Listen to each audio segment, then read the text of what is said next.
সাবধান বাংলাদেশের সন্ত্রাসী ভাইরা, সাবধান বাংলাদেশের সাদাবাজি ভাইরা, কারণ আপনাদের জন্যে সুখবর নয়, আপনাদের জন্যে দুঃখের খবর।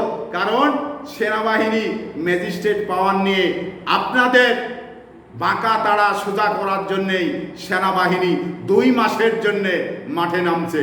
আপনারা সাবধান, পালিয়ে যাবেন কোথায় চিন্তা করে দেখুন যে আসলেই দেশে থাকবেন নাকি পালিয়ে যাবেন। আপনাদের আর রক্ষা নেই। সেনাবাহিনী আপনাদের খুঁজছে, আপনাদের খুঁজবে। এই স্লোগান নিয়েই সেনাবাহিনী কাজ করবে। তাই সন্ত্রাসী ভাইয়েরা আপনারা কোথায় পালাবেন একটি চিন্তা ভাবনা করে দেখুন। লুটপাটকারী ভাইয়েরা আপনারা কোথায় আপনাদের লুটপাট করা জিনিসগুলো লুকাবেন, এটা আপনারা একটু চিন্তা করে দেখুন। সময় আর বেশি নেই। আজ থেকেই সেনাবাহিনী 2 মাস মানে ম্যাজিস্ট্রেট পাওয়ার নিয়েই মাঠে নামছে বাঁকা তাড়া সোজা করার জন্যে।